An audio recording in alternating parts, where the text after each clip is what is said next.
Només hi ha una cosa que ens preocupa a tots igual, sense distincions, l'accés a l'habitatge. I no ho dic jo, ho diu el CEO. Aquest mes de novembre, l'habitatge s'ha consolidat com el principal problema del nostre país. És una preocupació transversal que ocupa la primera posició per totes les franges d'edat.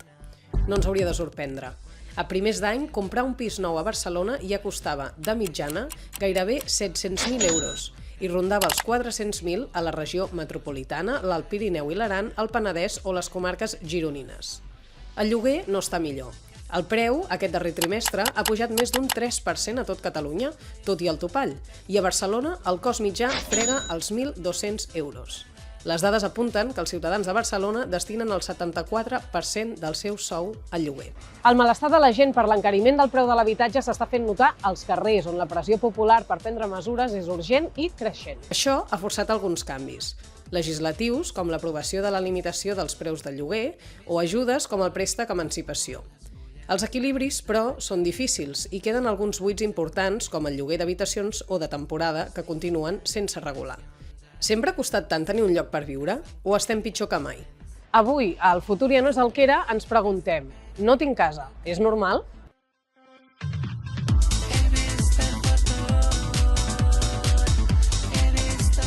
Adriana, en el teu cas m'has dit que ets de Girona, Aleix, tu ets de Sant Cugat, del Vallès. La primera pregunta que m'agradaria fer-vos és si vosaltres viviu de lloguer, una mica quina és la vostra situació habitacional i també quina és la dels vostres amics, la del vostre entorn, com veieu una mica la situació? Bé, en el meu cas, jo estic vivint aquí a Barcelona, soc de Girona, però ara mateix per tema estudis, per estar estudiant la carrera aquí, doncs he hagut de buscar un pis a Barcelona, bé, per qüestions logístiques, i bé, els meus amics també en general estan tots vivint aquí i sí que és cert que ens ha costat a tots trobar un espai on poder estar mentre estudiem la carrera. Jo al final soc de Sant Cugat, visc a casa dels pares i sempre m'ha permès com estudiar i treballar des de Sant Cugat. Segurament la resposta per la qual no m'he independitzat és també pels preus del lloguer i crec que el meu entorn, en certes mesures, sí que hi ha bastanta gent que es mou per diferents preferències, però la majoria que no s'acaben d'independitzar també és per aquest preu i potser la voluntat de treballar una mica abans per tenir un suficient fons com per fer una entrada d'hipoteca però vivint a casa dels pares perquè és impossible, sinó el lloguer. Vostè té 100 anys i abans m'explicava que fa gairebé 40 que estic aquí. Que viu en aquest pis de Barcelona, però que és el mateix pis on va néixer. Sí. Expliqui'm una mica. Els seus pares vivien aquí, tenien una sastreria... Expliqui'm. Doncs mira, el meu pare era sastre i vivíem aquí, hi havia el taller i feia els trajes i tot això. I jo anava a col·legi, i el meu germà també, que he tingut germà. I mira, vam fer la genessa aquí. Doncs de més gran vaig conèixer, ja coneixia la família d'ell. I em van presentar amb ell i mira, ens vam casar i me'n vaig anar cap a França, sí. I com va ser aquesta experiència d'anar cap allà? Doncs una experiència molt gran, perquè la temperatura allà és molt freda i molta neu i t'has d'acostumar a aquest fred. Clar. I la casa a la que vostès van anar a viure, allà a propet d'Estrasburg, de qui era? Era la casa de la família del Ramon? No, era llogada. Veu llogar aquella casa? Sí, era tota una casa. Tota una casa. Sí. I vostè recorda que fos molt difícil poder trobar aquella casa de lloguer? Ho recorda com... No, en aquell temps es trobava. Es trobava? Sí, però també era una mica difícil trobar el que un volia verdaderament. Clar. Però bueno, no, es vivia molt bé. Perquè al final estàs destinant potser la meitat o una tercera part del que tu cobres en un període de temps i això només es destina a poder viure en un territori o en un espai durant un període de temps concret. En ciutats com Barcelona estem parlant que moltes vegades quan el sou mitjà és de 1.500 euros és que els preus estan tan disparats que el que recomanen els experts que sigui el 30% acaba sent el 50-60, i després tens totes les despeses associades a l'habitatge i clar, i fa impossible realitzar una vida. Llavors vostè, això, 32 anys després, que ara ja fa uns 40, va tornar cap aquí Perquè la amb la meva seva mare mare. també estava sola. Amb aquest pis, que era dels seus pares. Nascut, sí. I els seus pares, saps si aquest pis l'havien comprat o també ja era de la família? No, és de lloguer. També és de lloguer aquest pis? És de lloguer. Per tant, vostè Perquè la casa no es va vendre. Ah, I hi ha 3 cases aquí, la del costat i la de l'altre costat, que no es van vendre, i aquesta. per tant, vostè aquí encara viu de lloguer? Sí, Ah, i què és un lloguer d'aquests de renta antiga? sí, Sí. sí. Per tant, vostè...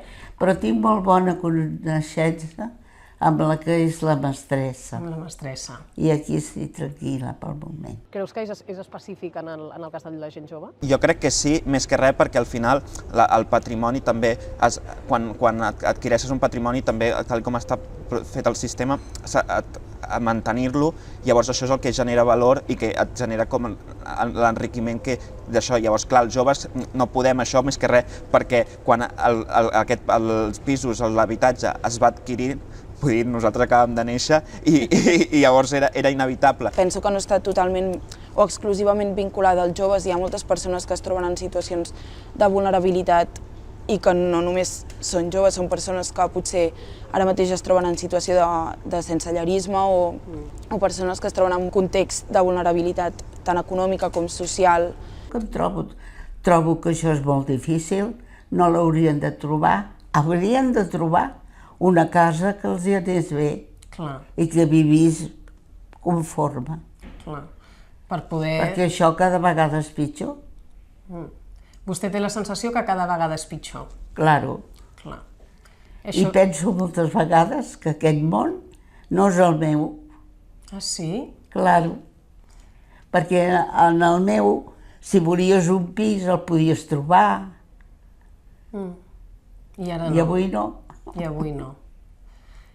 La vida és molt diferent. Vosaltres preveieu tenir la capacitat de comprar un pis en algun moment? Jo estic sent molt auster pel qual en un moment determinat pugui comprar-me un pis. Tot i així, crec que si no visqués a casa dels pares i si per la meva situació, perquè tinc la sort que visc a Barcelona i faig vida a Barcelona i treballo a Barcelona i tinc la capacitat on hi ha feina i tinc un sou més o menys digne, tinc la possibilitat de fer-ho, sí que es donaran les circumstàncies. Ara bé, és que jo crec que sóc una part que no és la que és de Catalunya ni de l'estat espanyol, llavors crec, en el meu cas, i també me'n sento afortunat, malgrat que crec que no m'hauria de sentir afortunat perquè també estic fent 2 coses a la vegada, però per tal com està fet el sistema, sóc un afortunat. Al final, això és quelcom que jo no projecto gens, ara mateix. Vull dir, tampoc no sé si és el meu pla de futur poder tenir en propietat un habitatge, perquè penso que, donades les condicions, d'una banda, és molt difícil a nivell econòmic estar tota una vida estalviant o acabar-te hipotecant per poder assumir la possibilitat de viure en un espai que, entre cometes, sigui teu, i d'altra banda, recuperant una mica la qüestió de la hipoteca, no sé si ens compensa estar lligats tota la vida a una obligació que correspongui al pagament fraccionat del preu d'un habitatge, però considero que només és necessari partir d'una visió crítica per saber detectar que realment el problema rau en el fet de disposar de propietats i de privatitzar quelcom que hauria d'estar a disposició de totes les persones de forma més aviat senzilla, com és, o sigui, disposar d'un habitatge. Mira, d'un costat, penso que si jo, quan hagués sigut jove, hagués sigut com la joventut d'avui, m'hagués agradat. Però penso que avui en dia hi ha molta dificultat. Molta dificultat. Molta. Jo crec que hi ha hagut una normalització de la precarització, en el sentit de que hem normalitzat que hi hagi certes persones que no es puguin pagar un lloguer, que no es puguin pagar una entrada d'una hipoteca, perquè mentre que hi hagi gent que tingui 10, 15, 20 habitatges i en faci ús per poder-ne treure profit. S'ha normalitzat moltíssim, especialment en el context dels joves, aquesta precarietat, i al final penso que és també difícil sortir-ne, no? O sigui, no sé ben bé quina és la situació habitacional o el context en què es trobaven els nostres avis, però sé que potser es van trobar amb altres dificultats. Aquí a les cases no hi havia dutxes? No, i llavors tampoc, ja la meva mare tenia com una cosa rodona i ens banyava nosaltres quan érem petits, però a la cuina i escalfava aigua, però les persones grans anaven a dutxar-se aquí. En això que era, com li ha dit?